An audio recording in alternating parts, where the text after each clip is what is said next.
네, 여러분 반갑습니다. 서구 강화공진에는 제가 알기로는 이재명이 아니라 조택상이 출마한다고 알고 있습니다. 조택상을 부탁드립니다, 여러분. 그리고 우리 학생들 이 앞으로 오세요. 거기 일어나십시오. 안 보여서 이제 할 수 없어요. 안으로. 안녕하세요. 화이팅! 이재명 화이팅! 네.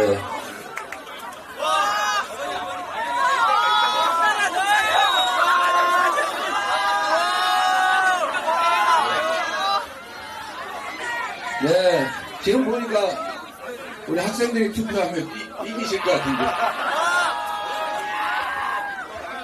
네, 여기가 하늘도시 영종입니까? 저는 비행기 타러 차 안에서 지나가는 밤인데 이렇게 동네에 와보기 거의 처음인 것 같아요. 여러분 반갑습니다.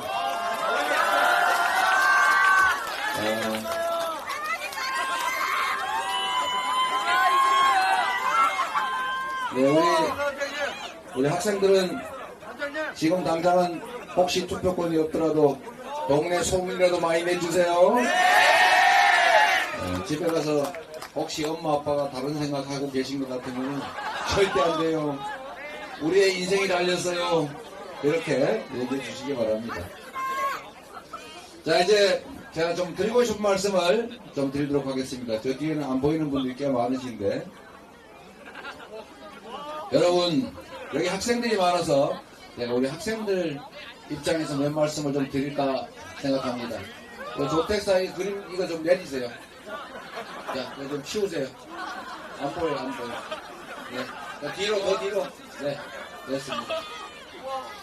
네, 여러분 우리 여기 학생들이 유난하게 많은데 제가 여러 유세장을 다녀봤습니다만 우리 영종에는 우리 학생들의 관심이 매우 높은 것 같습니다. 참으로 반갑고 또 좋은 일이기도 합니다. 우리가 부모님들도 많이 계신데 우리 학생들한테 좋은 세상 물려주려고 정말 밤낮으로 여러분 열심히 일하고 또 낮에도 일하는 것만 부족해서 밤에 배달하고 새벽에 신문도 나르고 그렇게 열심히 살지 않습니까?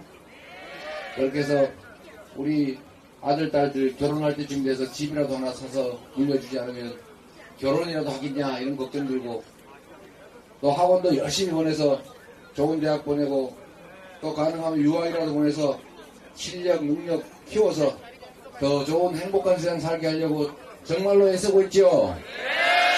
그런데 여러분 그것도 매우 중요합니다. 우리 다음 세대들, 우리 자녀들에게 좋은 세상 살게 해주려고 우리가 정말 죽을 똥 살 똥 애쓰지만 그런 노력의 일부를 이 세상이 공정하게 만드는데 조금씩은 더 써야 합니다. 여러분 개인이 아무리 노력해도 이 불공정한 세상, 침체된 세상, 이런 불합리한 세상에서는 행복한 삶이 불가능합니다.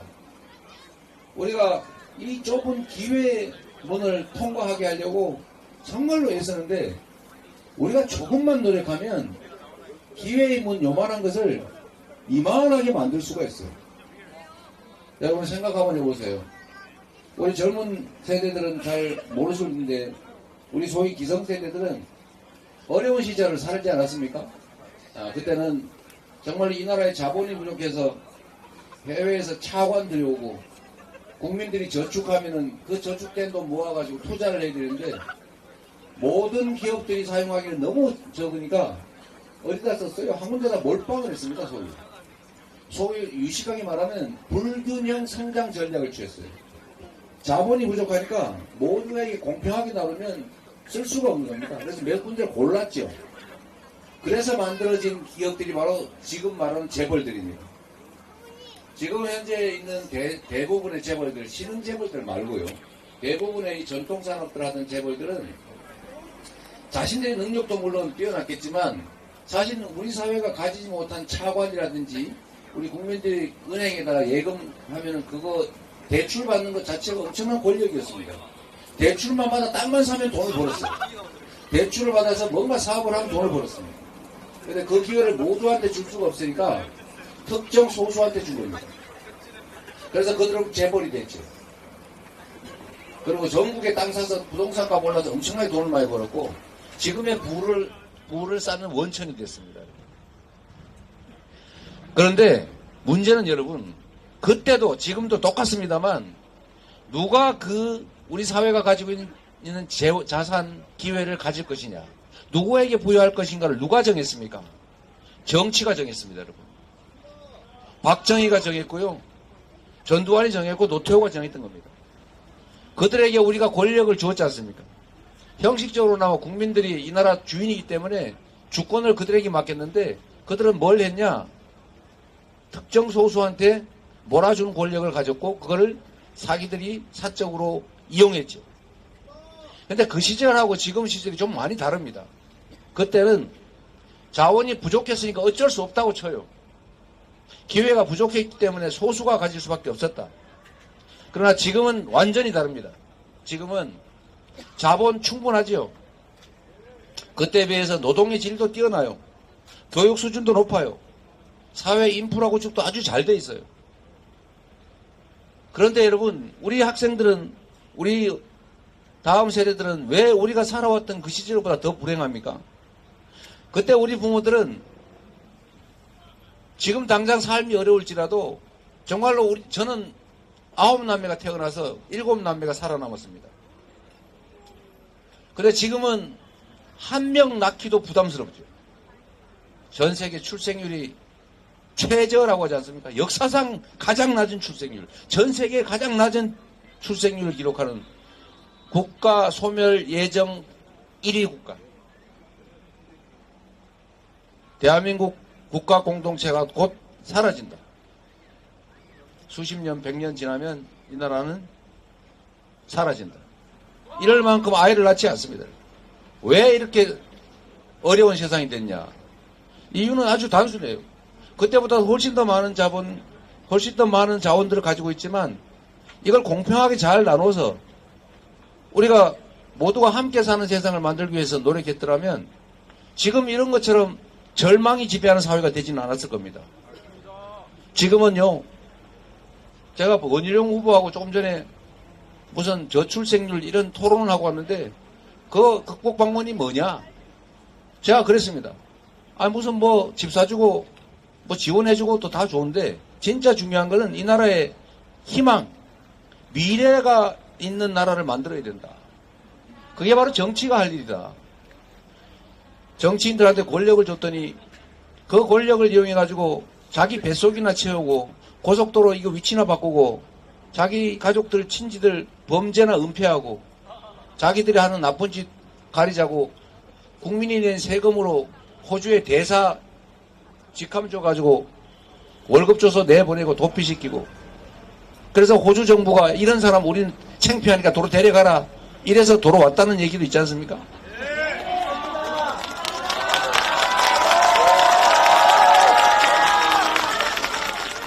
국가 권력이라고 하는 것은 다 국민들이 만든 것입니다. 우리가 맡긴 권력, 우리가 낸 세금으로 정말 우리 국가 공동체 구성원들이 공평하게 행복하게 희망을 갖고 살 수 있도록만 했다면 왜 이 나라에서 아이를 낳고 싶지 않다. 아이를 낳아서 기르면 고통을 물려주는 것 같다. 내 노후가 더 어려워질 것 같다. 그러니 출산을 포기하자. 이렇게 되는 것 아닙니까? 결국 절망이 지배하는 사회, 희망이 사라진 사회, 불공정한 사회, 비민주적인 사회, 불합리한 사회, 불투명한 사회. 이런 사회가 사실은 우리로 하여금 희망을 잃게 하는 것 아닙니까? 이 모든 원인은 정치에 있습니다. 정치의 핵심은 대통령이고 정치의 두 번째 핵심은 국회의원들입니다. 저도 국회의원 한 2년 가까이 해보니까 국회의원 참 희한한 자리 같더라고요. 이거 뭐 되는 것도 없고 안 되는 것도 없고 뭐 좀 하려고 그러면 뭐 계속 발목 잡는 것도 많고 역시 시장 할 때가 행복했는데 도지사 할 때가 훨씬 나았는데 그래서 여러분, 얘기가 많이 돌아갔습니다만, 그때보다 훨씬 많은 사회 자본을 가지고 있습니다. 우리는. 기회를 가지고 있어요. 그런데 많은 사람들이 불행한 이유는, 많은 사람들이 미래가 암울한 이유는 공정하지 못하기 때문입니다. 공정 노래 부르는 분이 계시긴 한데, 그건 가짜 공정이죠. 진짜 공정해야 됩니다. 국가 권력 행사에서 공정해야 됩니다. 가족이라고 봐주고 이러면 안 되죠.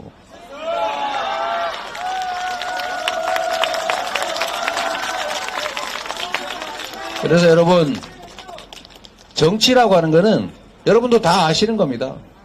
정치라고 하는 건 멀리 떨어져 있는 남의 일 같아요. 여의도에서 몇몇이 모여서 쑥덕쑥덕 하는 게 정치 같습니다. 그런데 정치는 우리 삶 자체예요. 우리 인생 자체입니다. 과연 어디에다가 어떤 투자를 할 것이냐.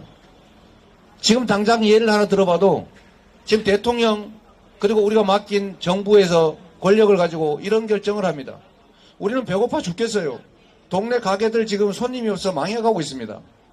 이자는 정말 천정부지로 올라가지고 전에 집 사서 내던 원리금이 한 달에 7, 80만 원 하던 게 지금 200만 원씩 합니다. 어떻게 감당을 합니까? 이럴 때 국민들은 주머니가 비어서 실질 소득이 줄어드니까 소비를 할 수가 없어요. 소비를 할 수가 없으니까 동네 돈이 안 돕니다. 이걸 경기 침체라고 해요. 이럴 때 정부가 뭘 해야 되느냐? 사람 몸에 피가 안 돌면 손발이 썩잖아요. 심장에 피가 아무리 많으면 뭐합니까? 지금 어떤 양상이냐면 심장에 피가 너무 많아가지고 피주머니 하나 만들어가지고 옆에다가 피를 보관을 하고 있어요. 손발에는 피가 모자라가지고 썩어가고 있습니다. 지금 소위 초대기업들은 너무 수익이 많아져가지고 투자할 데가 없어서 쌓고 있는데 국가재정이 부족하다면서 그 재벌들 초부자들 세금은 왜 깎아줍니까? 이게 그들이 하고 있는 일입니다. 우리가 맡긴 권력으로 그들이 하고 있는 거예요. 우리가 맡긴 권력으로 그들이 하고 있는 거라고요. 여러분 대신에 여러분이 하고 있는 것입니다. 사실은. 발등을 찍고 있는 거죠. 초부자들 세금은 깎는데 세금이 당연히 부족하죠. 재정이 부족하니까 뭐라고 합니까? 국가 R&D 예산을 깎아요. 국가 R&D 예산이란 국가가 공부를 하는 겁니다, 여러분. 우리 부모들은 가진 게 없고 가진 거라고는 논밭 소밖에 없어서 소 팔아 논 팔아 밥 팔아 자식들 공부시켰습니다. 우리 먹고 살기 어렵다 얘야. 아이고 논 뭐 파니. 야 지금 형편 어리니까 학교 그만둬. 그냥 우리 농사를 지으러 가자. 밭이나 매러 가자. 그랬습니까? 정말 우골탑 쌓아가면서 자식들 공부시켜서 이 나라가 세계 경제 강국으로 올라선 겁니다. 지금은 국제 경쟁이 더 격화됐어요. 이제는 과학 기술의 시대입니다. 연구개발에 투자하지 않으면 살아남을 수가 없어요. 국제 경쟁을 할 수가 없습니다. 그런데 개인도 논 팔아 밥 팔아 자식들 공부시키는데 국가가 연구개발 예산을 5조 2천억씩이나 싹둑 잘라가지고 연구개발에 참여하는 젊은 연구자들 석박사과정 공부하는 사람들이 중국에서 오라니까 중국으로 가고 인도네시아에서 오라니까 인도로 가고 그러고 있습니다, 여러분. 이런 나라가 미래가 있겠습니까? 이런 결정도 우리가 맡긴 권력으로 그들이 하고 있습니다. 그런데도 이런 것도 있습니다, 여러분.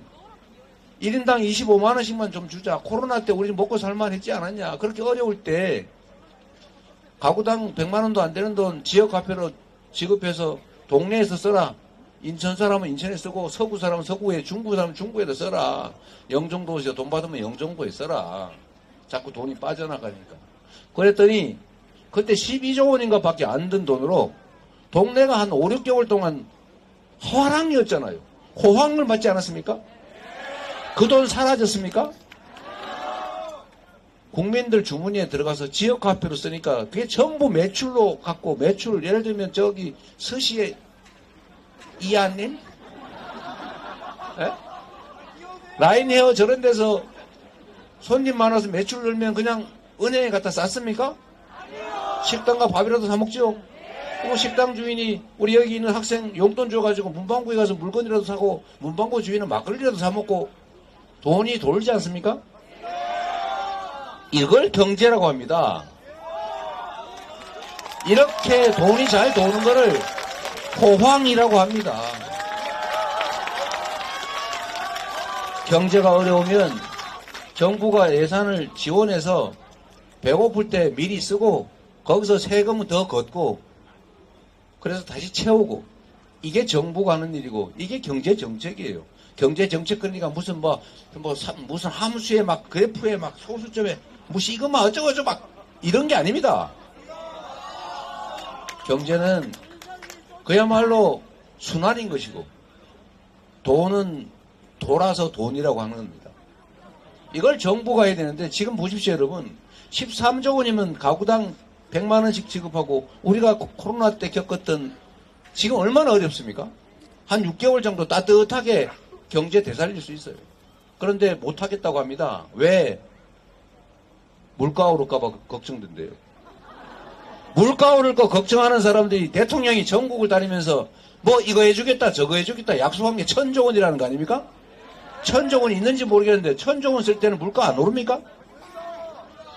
1,000조 원을 쓸 때는 물가가 올라서 안 되는 게 아니고 괜찮고 우리 국민 전원에게 뭐 재벌이야 큰 도움 안 되겠지만 전원에게 25만 원씩 지급해서 동네 하면 소고기집도 좀 살고 이렇게 되는 게 그들은 아까운 겁니다. 서민에게 지원되는 예산은 낭비라고 생각해요. 그러면서도 부자들한테 세금 깎아주는 거는 그거는 정책이라고 얘기합니다. 이걸 누가 하고 있냐? 여러분이 뽑은 국회의원이 여러분이 뽑은 대통령이 하고 있어요. 여러분의 이름으로 여러분의 권력으로 여러분을 위한다는 이름으로 방치해서 되겠습니까? 여러분 정치는 그 사회 자원과 기회의 배분 권한을 가지는 겁니다.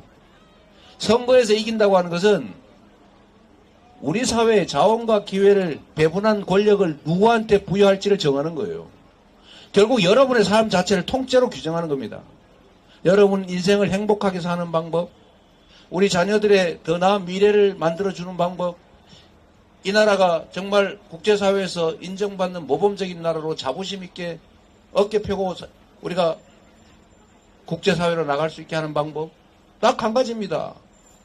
좋은 정치인들을 뽑고 좋은 정치 세력을 선택하고 정치 세력이 잘못하면 엄히 책임을 묻고 잘하면 상을 주고 신상필벌을 분명하게 해서 그들이 주인을 주인으로 인정하고 대한민국 민주공화국의 주권자는 국민이다. 우리는 잠시 권력을 위임받은 심부름꾼 일꾼에 불과하다. 이렇게 겸손한 자세를 취하게 만드는 것입니다. 그게 여러분이 잘 사는 길입니다. 이 조택상 같은 사람 뽑으면 여러분 잘 살 수 있다고요.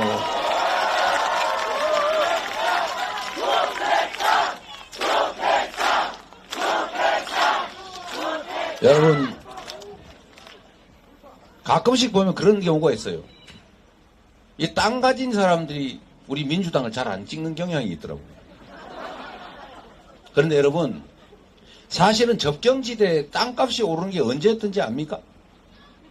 접경지역에 땅값이 오른 거는요, 민주정부가 평화정책을 잘해서 남북관계가 좋을 때입니다. 그리고 여기 어민들 많으시잖아요. 꽃게 중요하잖아요. 지금 꽃게 잡는 거 불안할걸요. 언제 포탄 날아올지 모르는데.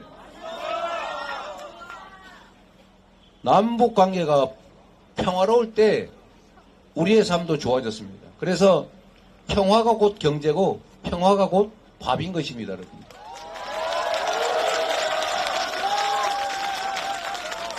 남북관계가 사실 지금 내일 당장 전쟁이 나도 이상하지 않을 만큼 위기 상황입니다. 미국에서 공식 경고하지 않습니까? 우크라이나, 중국, 중동, 다음으로 전쟁 위협이 있는 지역, 한반도. 공식적으로. 그렇게 경고합니다. 핵전쟁 위험도 있다. 이런 나라에 국제 투자를 하겠습니까? 평화를 잘 관리하는 것이 바로 국민을 잘 살게 하는 길입니다. 우리 다 잘 먹고 잘 살자고 하는 일 아닙니까? 국가가 해야 될 일이 국민의 생명과 안전을 지키는 것입니다. 그러기 위해서 안보도 필요합니다. 그런데 이제 안보는 군사적 문제만이 아닙니다. 이제 안보는 국민의 삶, 경제와 아주 밀접한 관련이 있습니다. 안 그래도 한반도에 이 분단 국가라서 공식적으로는 우리는 전쟁 중 잠시 휴전한 나라 아닙니까? 그러나 그래도 장시간 평화체제를 유지해왔고 특히 이게 북방 외교를 연 쪽이 민주정부가 아니고 노태우 보수정권 아닙니까? 그래서 중국과의 외교를 열었죠. 그 북방 외교 그 길을 따라서 민주정부가 다시 동북아 평화체제를 만들었습니다. 그래서 중국과 우리가 가장 큰 무역 흑자 국가가 될 만큼 중국과의 경제적 의존 관계, 협력 관계가 크지 않습니까? 지금 중국이 제일 적자가 많이 나는 나라가 되어버렸어요. 외교 관계를 잘 관리했습니까? 한반도 안보가 튼튼해졌습니까? 러시아가 북한을 편들지 않습니까, 지금? 우크라이나 때문에 국제관계가 혼란스러워지는 와중에 국제관계가 관리가 잘 안 되면서 북한과 중국, 러시아가 가까워지면서 러시아가 북한에 군사기술을 제공하고 있다고 해요. 한반도의 안보가 위험해졌죠. 결국은 강대강 대치 때문에 경제 상황은 점점 어려워질 수밖에 없습니다, 여러분. 대통령이 하는 정치 집단이 하는 모든 정치 행위, 모든 권력 행사 행위는 우리의 삶을 통째로 영향을 미칩니다. 우리가 잘 살고 못 사는 것은 우리 자신의 노력에도 많이 달려있지만 더 중요한 것은 그 사회가 평화롭고 합리적이고 민주적이고 투명할 때 가능한 것입니다.